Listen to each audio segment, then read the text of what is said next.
اعوذ باللہ من الشیطان الرجیم بسم اللہ الرحمن الرحیم یا صاحب الجمال و یا سید البشر من وجهک المنیر لقد نور القمر لا يمكن الثناء كما كان حقه بعد از خدا بزرگ توئی قصہ مختصر جزا اللہ عنا سیدنا و مولانا محمد صلی اللہ علیہ وآلہ وسلم ما هو اہلہ یا رب لک الحمد کما ینبغی لجلال وجهک وعظیم سلطانک رب اشرح لي صدري ويسر لي أمري واحلل عقدة من لساني يفقهوا قولي رب زدني علما رب زدني علما رب زدني علما۔ السلام علیکم ورحمۃ اللہ وبرکاتہ۔ میں حافظہ افرا جاوید اسلام آپ سب سے مخاطب ہوں۔ اپنے یوٹیوب چینل انفینٹ اسلام میں آپ سب کو خوش آمدید کہتی ہوں۔ امید کرتی ہوں آپ سب خیریت سے ہوں گے، زندگی پرسکون، پر اطمینان اور ایمان بالخیر گزر رہی ہوگی۔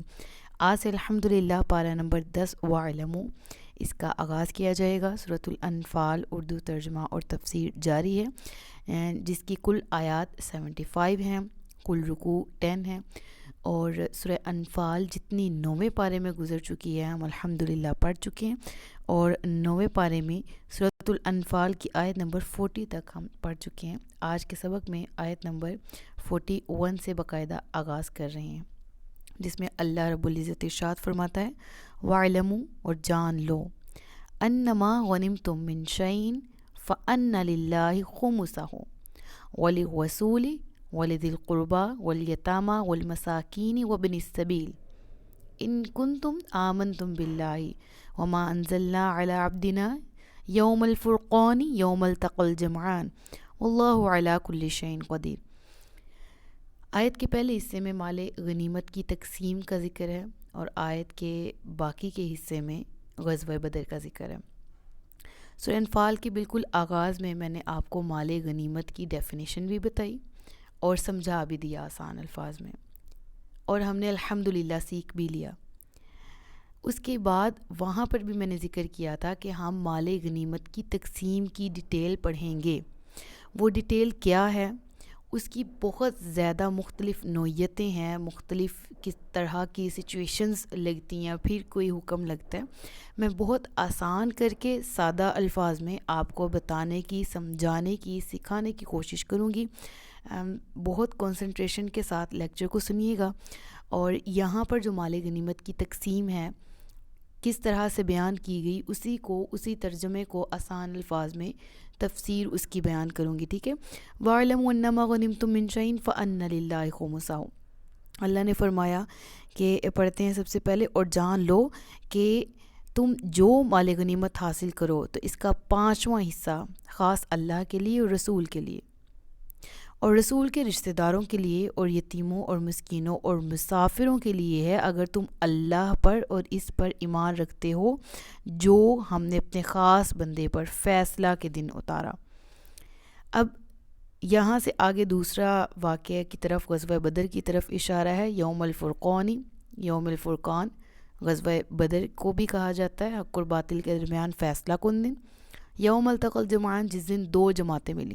بہرحال اس کی تفسیر طرف ہم بعد میں جاتے ہیں، سب سے پہلے ہم اس کی تفسیر پڑھ لیں۔ غنیمت، اچھا، میں نے بہت سے اسٹوڈنٹس کا سنا بھی، وہ لیکچر پڑھانے کے بعد جب میں نے سنا مال غنیمت کی جو آپ نے تشریح کی، اس میں آپ نے الفاظ کا چناؤ مکمل نہیں کیا، یعنی آپ نے بتایا ٹھیک ہے اکثر اسٹوڈنٹس نے جن سے بھی میں نے سوال کیے، لیکن کچھ نے آدھی ڈیفینیشن بتائی۔ وہ مال جو کہ کفار سے جنگ کر کے ہاتھ میں آئے، کفار سے جنگ کر کے ہمیں ملے، یا کفار سے جنگ کر کے، پوری ڈیفینیشن نہیں ہے۔ پوری ڈیفینیشن کیا ہے؟ وہ مال جسے مسلمان کفار سے جنگ میں قہر و غلبہ کے طور پر حاصل کریں اسے غنیمت کہتے ہیں۔ یعنی فتح بھی ہو، فتح بھی ظاہر سی بات ہے، فتح ہوگی تو مال غنیمت آئے گا۔ اور مال غنیمت کون سا مال ہے؟ جو جنگ کریں، قہر و غلبہ جب حاصل ہو، فتح جب حاصل ہو، اس صورت میں جو کفار کا مال ہے وہ ملے، اسے مال غنیمت کہا جاتا ہے۔ اور سچویشن ایک اور ہے، اس کو بھی ذہن میں رکھنا ہے کہ مال، وہ والے مال کو کیا کہا جائے گا جو کہ ابھی جنگ کرنی تھی کافروں سے، اور کفار پہلے میدان جنگ سے بھاگ گئے۔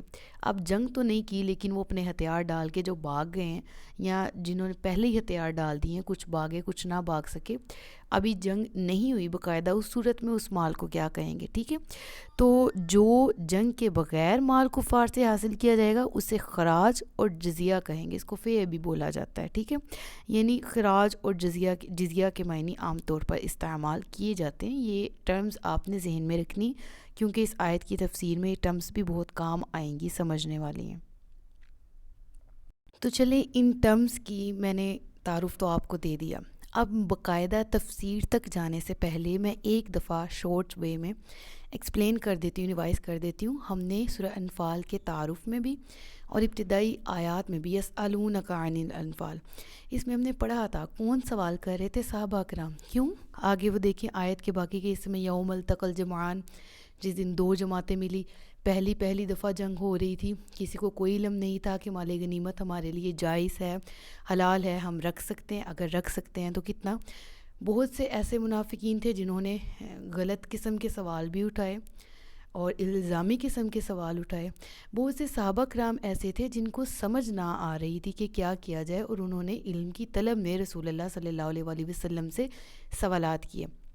تو ان تمام کنفیوژن سے آئندہ آنے والے مسلمانوں کو بھی اور اس وقت کے مسلمانوں کو بھی نکالنے کے لیے یہ تقسیم جو کی گئی یہ اللہ کی طرف سے کی گئی، اور پھر اس کے بعد ان تمام منافقین کے منہ بند ہو گئے جو کہ رسول اللہ صلی اللہ علیہ وآلہ وسلم پر نعوذ باللہ الزام تراشی کی کوشش کرتے تھے، ٹھیک ہے۔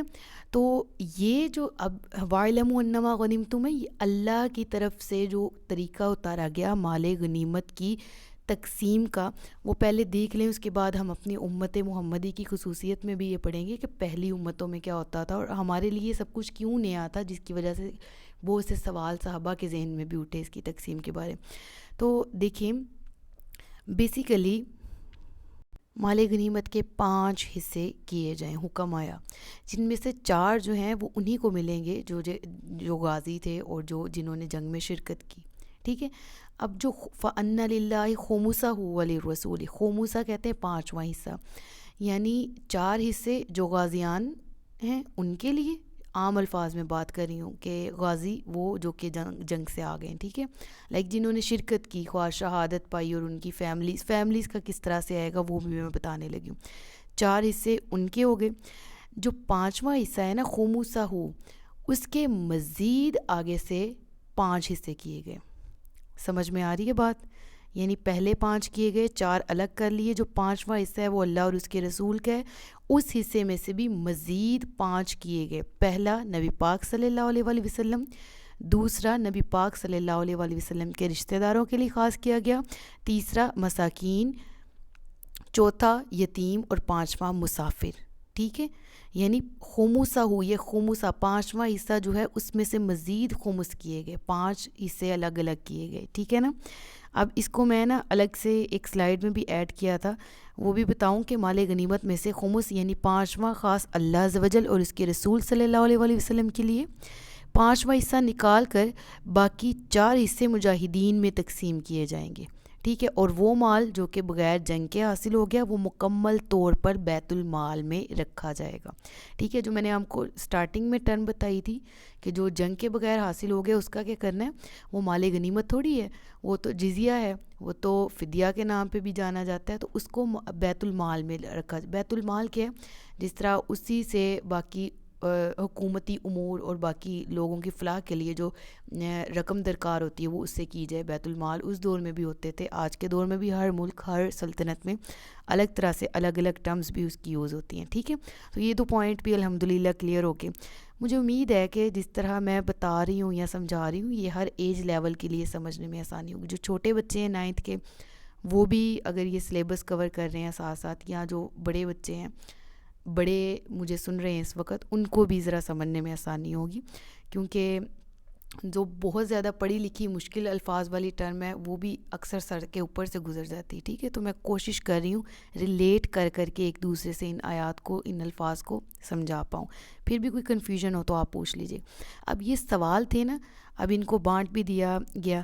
اب رسول اللہ صلی اللہ علیہ وآلہ وسلم کے دنیا سے رحلت فرما جانے کے بعد، ٹھیک ہے، نبی پاک صلی اللہ علیہ وسلم اور ان کے جو رشتہ دار ہیں ان کے پھر کس طرح سے حصے کہاں گئے، وہ بھی مساکین، یتیم اور مسافر، یعنی 5 تھے نا ٹوٹل، ان میں سے پھر پہلے 2 جو ہیں ان کا حکم بھی آ گیا کہ وہ والا حصہ بھی مسکین، یتیموں اور مسافروں کو ہی ملے گا، ٹھیک ہے۔ اور مساکین میں وہ لوگ دیکھے جائیں گے جو کہ اولی طور پر اس وقت اس دور کے لحاظ سے بھی اور آج کے دور کے لحاظ سے بھی، یعنی کہ پہلے 5 تھے، ٹھیک ہے، 5 میں سے 4 غازیان کے لیے، جو مجاہدین ہیں ان کے لیے، 5واں حصہ 5 کے مزید 5 کیے گئے، اور پھر نبی پاک صلی اللہ علیہ وسلم کی رحلت فرما جانے کے بعد آپ کا رشتہ داروں کا حصہ بھی مساکین، یتیم، یعنی باقی کے تینوں میں ہی وہ بھی ڈیوائیڈ کیا گیا۔ حضرت ابو ہریرہ رضی اللہ تعالیٰ عنہ سے روایت ہے کہ نبی پاک صلی اللہ علیہ وسلم نے ارشاد فرمایا، ہم سے پہلے کسی کے لیے غنیمت حلال نہیں ہوئی، اللہ تعالیٰ نے ہمارا ضعف اور عجز دیکھ کر اسے ہمارے لیے حلال کر دیا۔ ضعف اور عجز مطلب عاجزی، اور ضعف ناتوانی کو کہا جاتا ہے، یعنی امت کی اس وقت جو حالات تھے، جس طرح غزوہ بدر جب ہوا تو مسلمانوں کے پاس اسلحہ کم تھا، اونٹ کم تھے، گھوڑے کم تھے، نیزے کم تھے، تلواریں کم تھی، یہ سارا کچھ، تو اس وقت جو ان کی حالت تھی ان کے لیے امت کے لیے انعام تھا کہ جائز قرار دے دی گیا اس کو، ٹھیک ہے۔ تو اس طرح سے غنیمت مسلمانوں کے لیے حلال اور جائز ہوئی، اس طرح سے اس کی ابتدائی طور پر تقسیم ہے۔ اس کی تقسیم کی مزید ڈیٹیل بھی ہے، آپ تفسیر کی مختلف کتب سے بھی پڑھ سکتے ہیں جو جتنی ڈیٹیل میں جانا چاہے، اور بغیر کسی عالم کی رہنمائی کے، بغیر کسی استاد کی رہنمائی کے خود سے کنسیڈر نہ کر لیجیے گا۔ ہاں مزید ڈیٹیل ہے یا کوئی سوال ذہن میں تو آپ کمنٹس میں مجھ سے پوچھ بھی سکتے ہیں، ٹھیک ہے۔ اب یہاں پر ہو گیا اتنا حصہ غنیمت، اب آ گیا نا، یہ دیکھیں رشتہ داروں کے لیے، یتیموں اور مسکینوں اور مسافر کے لیے، اگر تم اللہ اور اس پر ایمان رکھتے ہو جو ہم نے اپنے خاص بندے پر اتارا، یعنی ہم نے نبی پاک صلی اللہ علیہ وسلم پر قرآن اتارا، اگر تم ایمان والے ہو، آخرت پر یقین رکھتے ہو، تو دنیاوی معاملات میں بھی بہتری کرو۔ آخرت اسی کی بہتر ہوتی ہے جو دنیا کو اس طرح سے لے کر چلتا ہے جس طرح اللہ نے حکم دیا ہے، پھر اس کی دنیا بھی بہتر ہو جاتی ہے اور آخرت بھی بہتر ہو جاتی ہے، ٹھیک ہے۔ تو یہ صحابہ کا بھی اجتماعی فیصلہ تھا نبی پاک۔ اب یہ سوال اچانک میرے ذہن میں آیا کہ آپ کے ذہن میں اٹھ سکتا ہے کہ آپ کے رحلت فرما جانے کے بعد جو یہ چینجنگ آئی تو اللہ کے حکم میں کیا یہ تبدیلی جائز تھی؟ تو یہ بھی صحابہ کرام کا اجتماعی طور پر فیصلہ تھا۔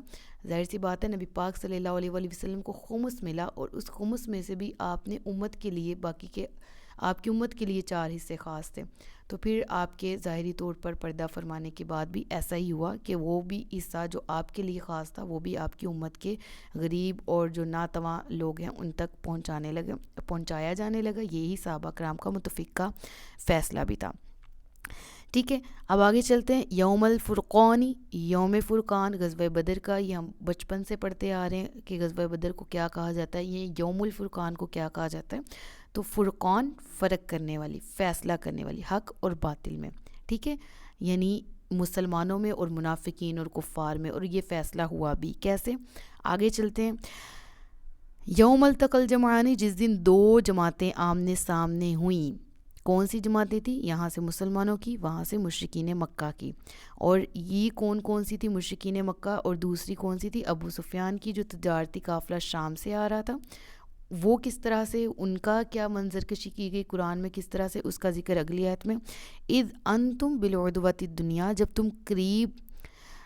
تم قریب والی جانب تھے، اور وہم بالعدوۃ القصویٰ والرکب اسفل منکم، اور کافر دور والی جانب تھے اور قافلہ تم سے نیچے والی طرف تھا۔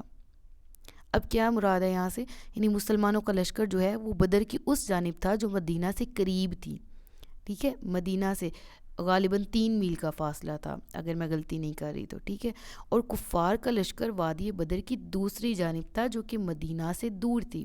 اب یہاں پر سمجھیے گا، جب کافر دور کی جانب تھے اور تم قریب کی جانب تھے، اس سے مراد کیا ہے، مدینہ سے بدر تک کا جو فاصلہ ہے، بدر کے قریب مسلمان تھے اور بدر سے دور ابھی ڈسٹنس کافروں کا تھا، وہ جو مشرکین مکہ سے تھے، ٹھیک ہے، وہ والے مشرک جو مکہ سے آ رہے تھے وہ دور تھے میدان بدر۔ پھر کہا گیا اور قافلہ تم سے نیچے والی طرف، اس سے مراد کون سا قافلہ ہے؟ اب دیکھیں، جبکہ ابو سفیان وغیرہ کا تجارتی قافلہ وادی بدر سے نچلی جانب 3 میل کے، اچھا یہ میں نے نوٹس میں لکھا بھی ہوا ہے، ایڈ بھی کیا ہوا ہے، اور میں ابھی دیکھے بغیر پڑھی تھی، اس لیے میں نے کہا شاید میں کنفرم نہیں، لیکن الحمدللہ یہی ہے، 3 میل کے فاصلے پر ساحل سمندر کی طرف تھا۔ اب ذرا لوکیشن سمجھے، میدان بدر میں مسلمان مدینہ کے قریب جو ہے، مدینہ سے قریب تھے، جو مشرکین مکہ ہیں جو لڑنے کے لیے ابو جہل کا قافلہ ہے وہ دور تھا، اور ابو سفیان ساحل سمندر کے راستے سے آ رہا تھا۔ لڑائی کس سے ہوئی؟ ابو جہل سے ہوئی۔ ابو سفیان کے دل میں ہیبت بیٹھ گئی تھی، ٹھیک ہے، اور وہ اسی وقت وہاں سے پلٹ پڑا تھا، اور وہ اس نے جنگ میں مطلب باقاعدہ شرکت نہیں کی تھی، لیکن یہ اس طرح سے میرے علم کے مطابق یہ ہے کہ مسلمانوں کو ایک اندیشہ یہ بھی ضرور تھا کہ کہیں ابو سفیان والے اور ابو سفیان کے جو لشکر والے ہیں وہ مل کے مکہ والوں کے ساتھ اکٹھا حملہ نہ کر دیں، اور ان کی تعداد تو بہت زیادہ بھی ہے، اور ان کا اگر وہ حملہ اکٹھا نہیں کرتے تو کم از کم ابو سفیان امداد بھیج دے گا ابو جہل کو، گھوڑوں کی صورت میں، اونٹوں کی صورت میں، لوگوں کی صورت میں، نیزوں کی صورت میں۔ تو مسلمانوں کے دل میں ایک طرح سے یہ اندیشہ بھی تھا، اور یہ جائز بھی تھا، یعنی ایک طرح سے ان کے، میں نہیں کہتی کہ مسلمانوں کا ایمان کمزور ہو تو یہ جائز حالت ہے، لیکن یہ کہ جب اللہ تعالیٰ نے بھی ان کا یہ اندیشہ دور کیا اور اس کو کفر سے تشبیہ نہیں دی، نہ اس کو گناہ سے کی کہ تم نے گناہ کیا یا میں نے تمہیں نعوذ باللہ معاف نہیں کیا، معافی بھی ہوگی۔ صحابہ کرام کے دل میں اکثر وسوسے بھی اس طرح کے اٹھے، کیا ہوگا آگے جب اپنے سے 3 گنا بڑی فوج دیکھی، اور بار بار میں ایک چیز ریپیٹ کر رہی ہوں، فرسٹ ٹائم، یہ پہلی دفعہ تھا، کوئی ایکسپیرینس نہیں تھا اس سے پہلے، اور طاقتور ترین قوم کے ساتھ تھا، اس لیے ان کے دل ذرا سے نرم پڑ گئے تھے اور ذرا سے ایک طرح کے خوف میں مبتلا ہو رہے تھے، لیکن اللہ تبارک و تعالیٰ نے آیات نازل کی قرآن کریم میں، اور ساتھ ہی ساتھ اللہ تبارک و تعالیٰ نے مدد کے لیے فرشتے بھیجے جس سے ان کے دلوں کو مضبوطی مل گئی، اور اس کے ساتھ ساتھ خواب بھی دکھایا گیا تھا جس کا ذکر اسی رکوع میں آقا علیہ الصلوۃ والسلام کو، ٹھیک ہے۔ اچھا، اب یہاں پر آگے پڑھیں، اب دیکھیں، اور اگر تم آپس میں کوئی وعدہ کرتے تو ضرور مدت کے بارے میں تمہارا اختلاف ہو جاتا، لیکن کیونکہ اللہ نے اس کام کا پورا کرنا تھا جسے ہو کر ہی رہنا تھا۔ اس سے کیا مراد ہے؟ یعنی اللہ نے مسلمانوں کو پہلے سے وقت مقرر کیے بغیر کافروں کے مقابلے میں لا کھڑا کیا تھا۔ یہ کیسے ہوا؟ اب پھر میں آپ کو پیچھے لے کے چلتی ہوں، پیچھے والے لیکچرز میں، کہ آقا علیہ الصلوۃ والسلام کو خبر ملی کہ ابو سفیان شام سے تجارتی قافلہ لے کے آ رہا ہے، وہ حملہ کرے گا، آپ صحابہ کے ساتھ اس کے مقابلے کے لیے گئے، آگے ابو جہل بھی سامنے آ گیا۔ تو یہ ایک مقرر کردہ جنگ نہیں تھی کہ ہم فلاں جگہ ملیں گے اور فلاں دن فلاں تاریخ کو، اگر ایسا ہوتا تو اوبویسلی دیکھیں، ہم اپنے آپ کو سامنے رکھیں اس وقت کے لحاظ سے، تو جب پتہ ہو مقابلہ طے بھی ہو جائے، ہاں جی ہم بھی آئیں گے آپ بھی، اب ادھر گھوڑے 2 ہیں، ادھر 2 کے مقابلے میں 200 ہیں، مثال دے رہی ہوں، ادھر بندے 300 ہیں، ادھر 300 کے مقابلے میں 600 بھی نہیں، 900 بھی نہیں، اس سے بھی 100 زیادہ 1000 ہیں، ٹھیک ہے نا؟ تو ہم کیسے ایگری کر دیتے، یا ہم کر بھی لیتے تو دل میں ایک طرح کا وہی رہتا، جس طرح میں نے بتایا اندیشہ ہی رہتا کہ کیا ہوگا، کیا ہونے والا ہے، اور یہ چیز پاؤں کو لغزش میں مبتلا کر دیتی، پاؤں لغزش کھاتے اس چیز کو سوچتے ہوئے۔ اس لیے رب فرماتے ہیں کہ میں نے طے کیے بغیر تمہارا مقابلہ ان سے کروایا، تاکہ وہ ہو جائے جس کو ہو کر ہی رہنا تھا۔ کیا ہو کر ہی رہنا تھا؟ اللہ پاک فرماتے ہیں تاکہ جس سے ہلاک ہونا ہے واضح دلیل سے ہلاک ہو، اور جو زندہ رہے وہ بھی واضح دلیل سے زندہ رہے، بے شک اللہ ضرور سننے والا اور جاننے والا ہے۔ اللہ اکبر!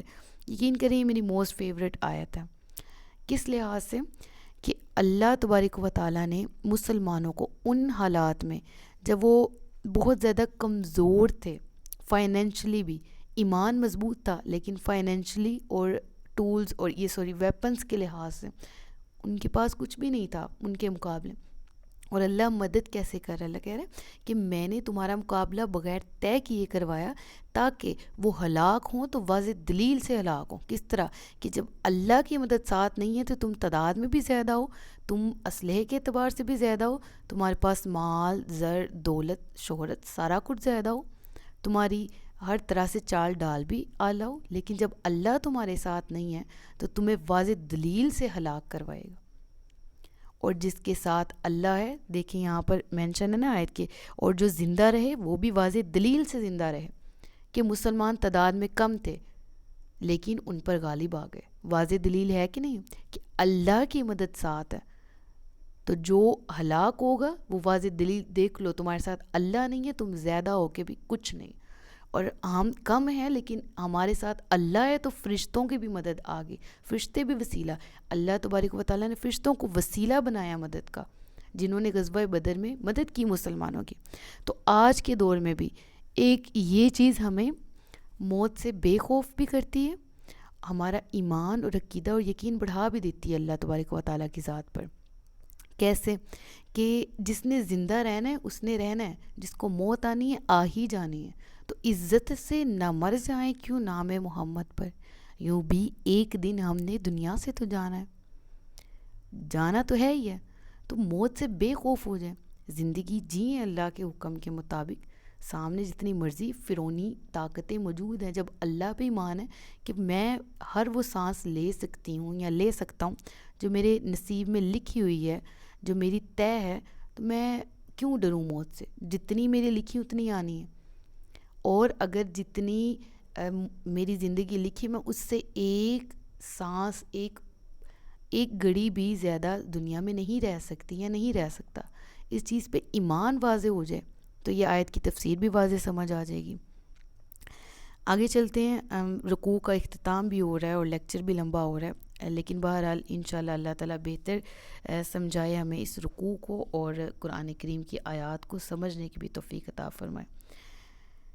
ٹھیک ہے. اب اللہ تعالیٰ نے مسلمانوں کو پہلے سے وقت مقرر کیے بغیر کفار کے مقابلے میں لا کھڑا کیا. اس میں حکمت یہ تھی کہ اگر مسلمان اور کفار جنگ کا کوئی وقت معین کر لیتے, پھر مسلمان اپنی قلیل تعداد, بے سر و سامانی, کفار کی کثیر تعداد اور ان کے سامان کی کثرت دیکھتے تو ہیبت و خوف کی وجہ سے ہمت ہار بیٹھتے اور میدان جنگ سے کترا کر نکل جاتے. اسی لیے یہ طے نہیں کیا گیا تھا. یہ بھی رب کی حکمت تھی. ٹھیک ہے. اذ یریکہم, اے حبیب یاد کرو جب اللہ نے یہ کافر تمہارے خواب میں تمہیں تھوڑے کر کے دکھائے, اور اگر وہ انہیں زیادہ کر کے تمہیں دکھاتا تو اے مسلمانوں تم ضرور بزدل ہو جاتے اور تم ضرور معاملے میں اختلاف کرتے, لیکن اللہ نے سلامت رکھا, بے شک وہ دلوں کی باتیں جانتا ہے. اب مسلمانوں کے دل میں ایک طرح سے, اب بے شک وہ دلوں کی باتیں جانتا ہے, دلوں میں ایک طرح سے ہیبت تو تھی, خوف تو تھا تھوڑا تھوڑا. ٹھیک ہے. اور ایسے میں اللہ تبارک و تعالیٰ نے جنگ بدر سے ایک دن پہلے رات کو نبی پاک صلی اللہ علیہ وسلم کو خواب دکھایا, جس میں کفار کی تعداد بہت تھوڑی کر کے دکھائی گئی, اور رسول پاک صلی اللہ علیہ وسلم نے وہ خواب صحابہ کو سنایا, جس سے ان کی ہمت اور حوصلے مزید بڑھے. اس کا ذکر ہے اس آیت میں کہ اللہ تبارک و تعالیٰ فرماتا ہے کہ جب تمہیں تھوڑے کر کے دکھائے اور اگر وہ زیادہ کر کے تمہیں دکھاتا تو اے مسلمانوں تم ضرور بزدل ہو جاتے. لہٰذا نبی پاک کو خواب دکھایا گیا صلی اللہ علیہ وسلم, اور پھر آپ نے صحابہ کو بتایا یہ خواب کہ کفار مجھے تھوڑے دکھائی دیے گئے, اس سے ان کی مزید ہمت اور حوصلے بڑھ گئے, اور بے شک یہ بھی اللہ کی حکمت تھی. ٹھیک ہے. بے شک وہ انہ علیم بذات الصدور, انہ حکیم علیم, وہ حکمت والا بھی ہے, وہ جاننے والا بھی ہے. اب یہاں سے آگے لاسٹ آیت پڑھتے ہیں, اور ایک اعتراض ہے جس کا جواب بھی میں دینا مناسب سمجھوں گی یہاں پر. اور اے مسلمانوں یاد کرو جب لڑتے وقت اللہ نے تمہیں وہ کافر تمہاری نگاہوں میں تھوڑے کر کے دکھا رہا تھا اور تمہیں ان کی نگاہوں میں تھوڑا کر دیا, تاکہ اللہ اس کام کو پورا کرے جسے ہو کر ہی رہنا ہے, اور اللہ ہی کی طرف تمام کاموں کا رجوع ہے.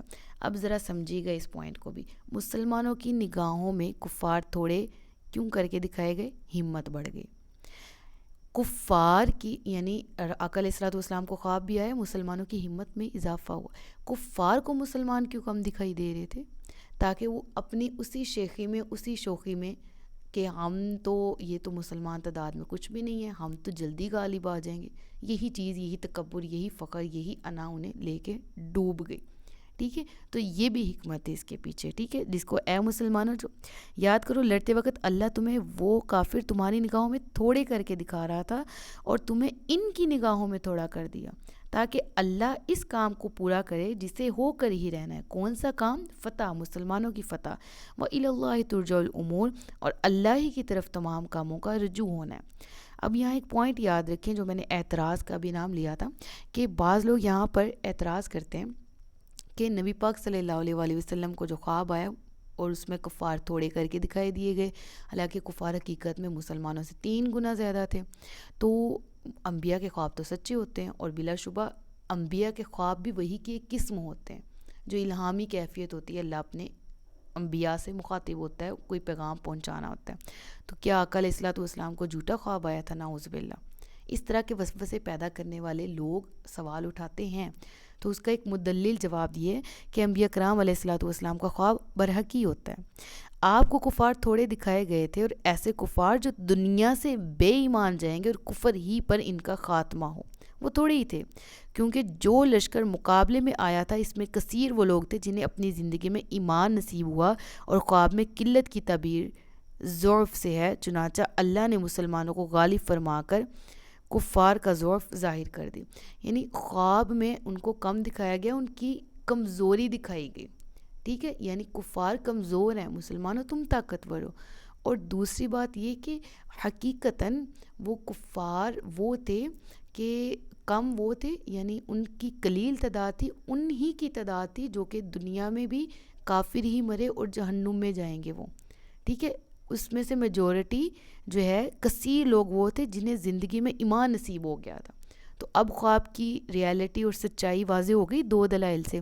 ایک تو یہ کہ جو دکھائے گئے تھے وہ بس اتنے ہی تھے جنہوں نے حقیقی طور پر کافر ہی رہنا تھا، کافر ہی مرے وہ اور جہنم میں گئے، اس لیے کم تھے، اور زیادہ جو حقیقی تعداد تھی ان میں سے اکثر ایمان لے آئے تھے، ٹھیک ہے۔ اور دوسرا یہ کہ یہ ان کی ضعف، ان کی کمزوری، کیونکہ ان کے پاس ایمان نہیں تھا، وہ ظاہر کرنے کے لیے تھا، ٹھیک ہے۔